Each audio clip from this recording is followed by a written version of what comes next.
Tariff tariff tariff tariff finally tariff आ गया है। नमस्कार साथियों, स्वागत है आप सभी का बातें बाजार की पर। और ट्रंप का टैरिफ फाइनली अनाउंस हो गया है। कल 2 अप्रैल, जिसको अमेरिका ने एज ए लिबरेशन डे मनाया, भारत के समय अनुसार 3 तारीख की सुबह हुआ। उस समय दुनिया को पिंडोरा बॉक्स खोल करके ट्रंप ने बता दिया कि मैंने किस पर कितना टैरिफ लगा दिया है। अब कितना टैरिफ लगा उसमें हमारा नंबर भी था। हमारे नंबर में आया 26% टैरिफ, भारत के हिस्से 26% टैरिफ। आसान भाषा में, भारत का माल अगर अमेरिका जाएगा तो 26% टैरिफ पाएगा। लेकिन इसका उल्टा मीनिंग भी निकलता है कि हमें 26% का डिस्काउंट भी दिया गया है। मतलब ये कि भारत को मिलना चाहिए था 52% टैरिफ, लेकिन उसके स्थान पर हमें 26% टैरिफ दिया गया है। अब इसका क्या मीनिंग है, आज के सेशन में इसको विस्तार से समझेंगे। साथ ही साथ ये समझेंगे कि भारतीय बाजार ने इसे इतना सकारात्मक कैसे ले लिया। मैं ऐसा क्यों बोल रहा हूं, बाजार में बकायदा फार्मा सेक्टर की खरीद क्यों होने लगी, आज समझेंगे। टेक्सटाइल सेक्टर में अचानक बूम क्यों आने लगा, समझेंगे। आईटी सेक्टर को टेंशन क्यों हुई, ये भी समझेंगे। साथ ही साथ ये भी समझेंगे कि बाजार हिला क्यों नहीं। ये तो सूचना 3 तारीख की सुबह ही मिल गई थी, बाजार को खासा असर क्यों नहीं पड़ा। पूरी दुनिया इस बात को लेकर डरी थी कि पता नहीं 2 तारीख के अगले दिन 3 तारीख को क्या होगा, और बाजार वहीं खड़ा रहा। ऐसा क्या था भाई। तो आज के सेशन में साथियों, ट्रंप के टैरिफ को लेकर जो कई दिनों से बाजार में खौफ का माहौल था, वो फाइनली आज जाकर सेटल हुआ है। 2 दिन में विदेशी निवेशकों ने 10,000 करोड़ रुपए के शेयर बेचे थे। लेकिन जैसे ही ट्रंप की घोषणा हुई टैरिफ की, जो कि 100 साल में सबसे ज्यादा टैरिफ को लगाने की थी, जिससे 60 से ज्यादा देश प्रभावित हुए, उसके बाद भी भारत के शेयर बाजार में सेंसेक्स में मात्र 322 अंक की गिरावट देखी गई। वहीं निफ्टी में मात्र 82 अंक की गिरावट देखी गई। सेंसेक्स के 30 शेयर में से 18 में गिरावट थी, 12 में तेजी थी। मतलब सेंसेक्स का जो हम बॉम्बे स्टॉक एक्सचेंज के टॉप 30 शेयर्स लेते हैं, उसमें से केवल 18 शेयर ऐसे थे जो गिरे थे, 12 शेयर जो हैं वो उठे थे। आप कहेंगे मात्र 18 क्यों बोल रहे हो भाई, ये सूचना सुनते ही सब गिर जाने चाहिए थे। आईटी, ऑटो और बैंकिंग शेयर में भले ही गिरावट रही हो, लेकिन उसके साथ साथ फार्मा और पावर के शेयर चढ़े हुए थे। टेक महिंद्रा, टीसीएस, एचसीएल, इनके शेयर में 4% तक की गिरावट देखी गई। तो ये आज का मार्केट रहा। ऐसे में अंकों के अंदर जो गिरावट है वो 76,295 पर बाजार बंद हुआ, और उसके अंदर बाजार के अंदर 322 अंक की गिरावट देखी गई। और पिछले 5 दिन के अंदर देखते हैं तो 1322 अंक की गिरावट थी, जो कि ऑब्जर्व की गई है। ठीक है, ऐसे ही निफ्टी में 82 अंक की गिरावट दर्ज की गई। पिछले 5 दिनों में 308 अंकों की गिरावट दर्ज की गई। ये आपके सामने वो शेयर है नेशनल स्टॉक एक्सचेंज की, जिनमें आप सकारात्मक देख रहे हैं। Power grid corporation. अच्छा, फार्मा के शेयर को अगर आप देखें, सन फार्मा बढ़िया कर रहा है, सिप्ला। ऐसे में फार्मा के शेयर्स में अचानक वृद्धि लोगों का ध्यान अपनी ओर आकर्षित कर रही है। ऐसे ही डॉक्टर रेड्डीज, अगर आप ऑब्जर्व कर रहे हैं तो शेयर बढ़ना, आइसर मोटर के शेयर बढ़ना, ये कुछ और इशारा कर रहे हैं। वहीं दूसरी ओर टीसीएस, टेक महिंद्रा, ये टॉप लूजर शेयर रहे जो यहां पर आपको दिखाई दिए। ऐसे ही बॉम्बे स्टॉक एक्सचेंज के अंदर, जहां नेशनल स्टॉक एक्सचेंज में 50 शेयर आप देख रहे हैं, वहीं बॉम्बे स्टॉक एक्सचेंज में केवल 30 शेयर में अगर आप देखें तो यहां पर भी सन फार्मा हो, या फिर आपके सामने और जो शेयर हैं जो उठते हुए दिख रहे हैं, power grid corporation, UltraTech, NTPC, ये सब चढ़ते हुए दिख रहे हैं। वहीं एचसीएल, टीसीएस और टेक महिंद्रा के शेयर गिरे हुए दिखाई दिए। बात अगर एशियन बाजार की जाए तो बाजार में जापान के निक्केई ने 2.77% की गिरावट देखी, तो चीन का शंघाई कंपोजिट 0.24% गिरा। हांगकांग के हैंगसेंग इंडेक्स ने 1.52% की गिरावट दर्ज की। वहीं दूसरी ओर अमेरिका का डाउ जोन्स 0.56% बढ़कर के बंद हुआ। नेस्डेक कंपोजिट भी 0.87% के साथ बंद हुआ। यानी अमेरिकी बाजार सकारात्मकता की ओर बढ़ा, और एशियाई बाजार घटता हुआ दिखा। लेकिन ये मानकर चलिएगा कि ये ट्रेंड पलटा जा सकता है। हो सकता है कि अमेरिकी बाजार आने वाले समय में गिरता हुआ दिखाई दे। खैर, ये प्रिडिक्शन होगा, लेकिन ये देखने वाला होगा, बहुत इंटरेस्टिंग होने जा रहा है।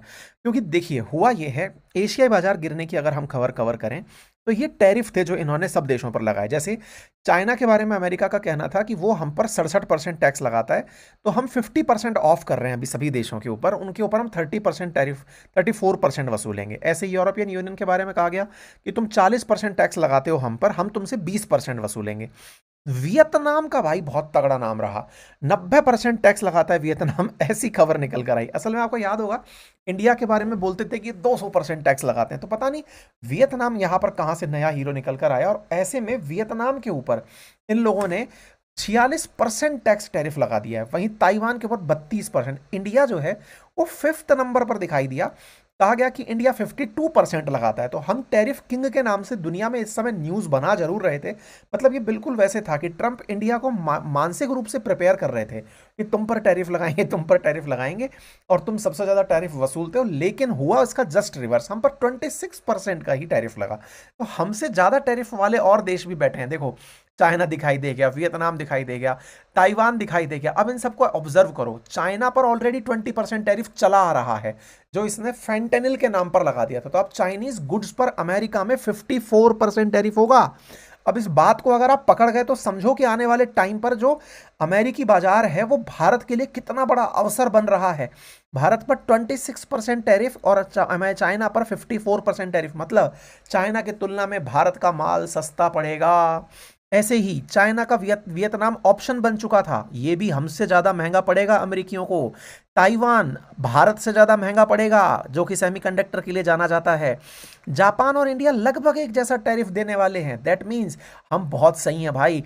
ये कोरिया, जापान और इंडिया, भारत, तीनों इन सब के साथ मिलकर के एक जैसा बिहेव कर पाएंगे। थाईलैंड, ये जो आसियान कंट्रीज थे ना, आसियान कंट्रीज में से थाईलैंड हुआ, वियतनाम हुआ, ये टॉप एक्सपोर्टर्स हुआ करते थे। कंबोडिया, ये बढ़िया एक्सपोर्टर्स हुआ करते थे। इंडोनेशिया बढ़िया एक्सपोर्टर्स थे। इनको ज़्यादा टैक्स देना पड़ेगा। समझो, बांग्लादेश को 37% टैक्स देना पड़ेगा। भारत के लिए अपॉर्चुनिटी समझो, बाजार भारत के लिए बहुत सकारात्मक रुख अपनाता हुआ दिख रहा है। ऑब्जर्व करिए, बांग्लादेश टेक्सटाइल एक्सपोर्ट करता है, 37% टैक्स देगा, भारत 26% टैक्स देगा।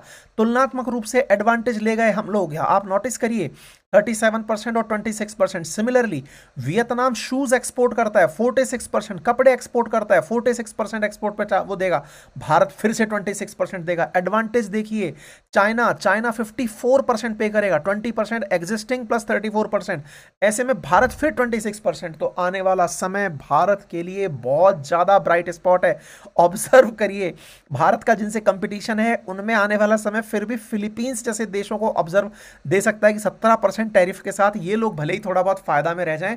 लेकिन श्रीलंका देख रहे हैं 44%। यानी कि कुल मिलाकर के मैं अगर इस पूरी टैरिफ लिस्ट को उठाकर देखता हूं, भारत को इन 60 देशों में तुलनात्मक रूप से बहुत ज्यादा एडवांटेज दिख रहा है, क्योंकि और तो कोई टॉप कंपटीटर थे ही नहीं। हमारे कंपटीटर इस फर्स्ट लिस्ट में है और इन फर्स्ट लिस्ट में भारत बहुत जड़िया एज लेकर के बैठा हुआ है। मतलब आप समझिए कि अब चाइना के केस में जो टैरिफ है ना, वो भारत के लिए एक बहुत बड़ा एडवांटेज बनने जा रहा है। आने वाला समय भारत के लिए बहुत अल्टीमेट मुझे नजर आ रहा है। खैर, फिलहाल के लिए भारत के केस में अगर हम बात करें, भारत और अमेरिका एक दूसरे पर जो टैरिफ लगाते आए हैं उसको इन्होंने सेटल कर दिया कि हम तुमसे 26% लेंगे और 9 तारीख से होगा। बाजार को जितना आप एनालाइज करोगे तो आप ये समझोगे कि भारत से जो माल एक्सपोर्ट होता है, उस भारत से एक्सपोर्ट होने वाले माल में भारत का माल गया, एक्सपोर्टेड माल होकर के गया।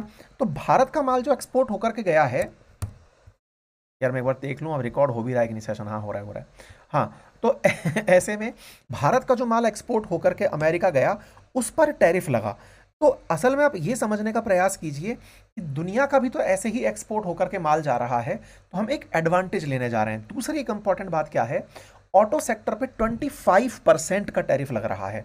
हमें दो चीज ऑब्जर्व करनी है कि भारत से जो एक्सपोर्टेड गुड्स हैं वो कौन से ऐसे हैं जिनको टैरिफ का नुकसान होगा, नंबर एक। नंबर दूसरा, क्या हमारे पास भी ऑटो के शेयर्स हैं क्या, क्योंकि ऑटो पर ये 25% एडिशनल लगा रहा है। आप ऐसे समझो, चाइना की एक कंपनी है BYD, इन दिनों भाई साहब जबरदस्त छा रही है दुनिया में। भारत में भी बढ़िया काम कर रही है, नेपाल में भी बढ़िया चल रही है, इन सब देशों में बढ़िया BYD काम कर रही है, अमेरिका में भी BYD की पहुंच बन रही है। तो टेस्ला को बचाने के लिए एक तरह से ये समझो कि 25% तो स्ट्रेट फॉरवर्ड प्लस ये और लगा दी 54% के आसपास सीधा चाइना के ऊपर टैक्स पड़ने जा रहा है। तो इस तरह से समझो कि आने वाला समय जो है ना, वो इनके लिए बहुत ट्रबलसम होने वाला है। मतलब ये जो कंट्रीज है ना, इनकी जगह तो हम एडवांटेज लेंगे। एनीवे, फिलहाल के लिए अगर हम बात करें तो भारत पर जो 26% टैरिफ लगा है, क्या ऑटो सेक्टर जो भारत का है वो इससे अछूता रह गया क्या? नहीं। असल में क्या है ना, भारत के ऑटो सेक्टर को 25% एडिशनल टैरिफ देना होगा। मतलब आप ऐसे समझो कि भारत के अंदर अगर कोई कार बन रही है और अमेरिका में बिकने जा रही है, तो उसको 25% टैरिफ देना पड़ेगा प्लस 26% टैरिफ और देना पड़ेगा, यानी 51% टैरिफ देना पड़ेगा। तो क्या भारत बहुत सारा स्टॉक मतलब वो करता है कि एक्सपोर्ट करता है क्या कार में? तो देखो, भारत में ना हुंडई काम करती है। लेकिन हुंडई के केस में मैं बताऊं तो हुंडई साउथ कोरिया वाली जो है ना वो एक्सपोर्ट करती है। अब हुआ ये कि हुंडई को बड़ा लॉस हो रहा है साउथ कोरिया में, क्यों? क्योंकि वो वहां पर बड़ी एक्सपोर्टर है। ऐसे में भारत और हुंडई, भारत और साउथ कोरिया, इन दोनों में जो एक्सपोर्ट की जो वैल्यू है ना, वो भारत पर ज्यादा असर नहीं देखेगी, लेकिन फिर भी भारत में हुंडई के मोटर्स के शेयर जो है वो टूट गए, 2% के आसपास टूटे हैं। आप देखेंगे तो हम डायरेक्टली यहां से एक्सपोर्ट नहीं करते हैं, हम यहाँ राइट हैंड ड्राइव गाड़ियां चलवाते हैं, ठीक है। अच्छा, दूसरा, टाटा मोटर्स के शेयर में भी आप गिरावट देखी गई। इसके पीछे का रीजन बताया गया कि टाटा मोटर्स के शेयर इसलिए गिरे क्योंकि बोले जो जगुआर गाड़ी है ना, लैंड रोवर जो जगुआर है, भारत यहां से एक्सपोर्ट करता है, 4 लाख यूनिट बिकती है, उसमें से 23% जो है वो अमेरिका जाती हैं। तो ऐसे में भारत को हो सकता है कि जगुआर की कीमत में एक बहुत बड़ी वृद्धि देखने को मिले यूएस के लिए बेचते समय। यूएस वाले लोगों को जगुआर जो है वो महंगी पड़े, लैंड रोवर महंगी पड़े। हालांकि टाटा इससे निपटने की क्या स्ट्रेटजी अपनाएगा ये देखना होगा, बट टाटा टीसीएस का केस हो या इनका हो, ये आने वाले समय में थोड़ा मुश्किल होने वाला है। अच्छा, इसके साथ साथ टैरिफ लगने से टेक्सटाइल हुआ, क्योंकि टेक्सटाइल हम एक्सपोर्ट करते हैं, engineering goods, electronics, gem jewellery, इसके अंदर असर पड़ेगा क्योंकि 26% तक टैरिफ डायरेक्ट लगेगा। लेकिन हमको एक जो एडवांटेज मिला है वो फार्मा सेक्टर की कंपनियों में मिला है। क्यों? क्योंकि फार्मा सेक्टर की जो कंपनियां हैं ना, उनको टैक्स से बाहर रखा गया है। कहा गया है कि इनका कंट्रीब्यूशन दुनिया में जबरदस्त है। ऐसा क्यों? दुनिया को भारत ने जेनरिक दवाइयां दी हैं। असल में क्या है ना, भारत चाइना से एक्टिव फार्मास्यूटिकल इंग्रेडिएंट्स, जिन्हें आप एपीआई कहते हैं, वो परचेज करता है और उनको दवा बनाकर सस्ती दवाओं के नाम पर एक्सपोर्ट करता है, दुनिया भर को एक्सपोर्ट करता है। तो सस्ती दवाओं के लिए भारत ने दुनिया को बहुत बड़ी राह दिखाई है। ऐसे में अमेरिका ने यह कहते हुए कि भारत का फार्मास्यूटिकल सेक्टर दुनिया के लिए अहम है, इसलिए हम इसको उससे बाहर रख रहे हैं। तो भाई साहब, यही कारण है कि आज फार्मा सेक्टर चमका हुआ है। ऐसे टेक्सटाइल सेक्टर खुशी किस बात की मना रहा है कि भारत के अड़ोस पड़ोस में वियतनाम, बांग्लादेश, कंबोडिया, पाकिस्तान, चीन, इनका एक्सपोर्ट सस्ता भारत का पड़ने वाला है माल, क्योंकि वियतनाम तो बुरी तरह से, बांग्लादेश बुरी तरह से टैक्स की चपेट में आ गए हैं। तो ऐसे में भारत के टेक्सटाइल सेक्टर को एडवांटेज ये लग रहा है कि हम 26% दे करके इन लोगों से ज्यादा बढ़त बना ले जाएंगे, इसलिए टेक्सटाइल सेक्टर में आज बड़ी ग्रोथ देखी गई है। मतलब आप ऐसे समझिए कि इंडिया जो है ना, जिसका शेयर बाजार में भी 6% था अमेरिकी बाजार में, वहीं वियतनाम का 19% था, चाइना का 21%, बांग्लादेश का 9%। हम इन सब से अब एडवांटेज ले जा सकते हैं क्योंकि भारत का माल चाइना के, अमेरिका के अंदर सस्ता पड़ने वाला है। यही कारण है कि भारत के अंदर आज कई स्टॉक्स जो है ना, उनके भाव बढ़ गए। टेक्सटाइल सेक्टर के अंदर आप देख रहे हैं 6% की बढ़त देख रहे हैं। एक दिन के अंदर टेक्सटाइल सेक्टर बूम कर गया, 20% तक बूम कर गया वर्धमान टेक्सटाइल का शेयर। सियाराम का सेक्टर 5% तक बूम कर गया। इसलिए लोग कह रहे हैं कि भारत को ना फार्मा पे कोई दिक्कत हुई नहीं, टेक्सटाइल सस्ता पड़ गया, और धीरे धीरे लोग ऑब्जर्व करेंगे कि इलेक्ट्रॉनिक गुड्स या और मटेरियल में भी हमें जो पड़ोसी देश हैं उनसे कम टैक्स देना पड़ रहा है। हमारे ऊपर कोई पनिशमेंट वाला टैक्स नहीं लगा है। ऐसे में जब हमको टैक्स कम देना पड़ रहा है तो इंडियन गुड्स अमेरिका को सस्ते पड़ने वाले हैं। ऐसे में भारत का जो ट्रेड है वो अमेरिका में बढ़ने वाला है, इसलिए भारत को ज़्यादा परेशानी नहीं होने वाली है। मार्केट ने इस पॉजिटिव सेंटीमेंट को आज पकड़ लिया है। भारत सरकार लगातार इस विषय पर काम कर रही है कि कैसे इन देशों के साथ या अमेरिका के साथ में बढ़िया तरीके से बात करके और भी इस टैक्स को कम करवाया जा सके, ताकि इसको बढ़ाकर $500 बिलियन के एक्सपोर्ट तक ले जाया जाए। कुल मिलाकर देख लो, बात यह है, अमेरिका द्वारा, मतलब मॉर्गन स्टैनली का कहना है कि भारत को फायदा होगा, ऐसे ही ब्रोकरेज फर्म्स का मानना है कि भारत को इसका फायदा होगा। कुल मिलाकर भारत के बाजार को एक उम्मीद देकर गया है ट्रंप का टैरिफ, क्योंकि औरों का ज्यादा नुकसान हुआ है। ऐसे में साथियों, अगर आप भी मार्केट में अभी एंट्री करने का प्लान कर रहे हैं तो जल्दबाजी ना करें, प्रॉपर डीमैट अकाउंट ओपन करें, जिसका लिंक हमने कमेंट बॉक्स में पिन किया हुआ है। साथ ही साथ अगर आप जानना चाहते हैं ना कैसे अकाउंट, मतलब एंट्री करते हैं स्टॉक मार्केट में, इसके लिए मैंने प्रॉपर कोर्स बनाया हुआ है। प्रॉपर तरीके से जाइए, कोर्स में एनरोल करिए, अपने आप को देखिए, समझिए, समझ करके देखिए कि कैसे कैसे स्टॉक्स में आप इंटरेस्ट ले सकते हैं, ठीक है।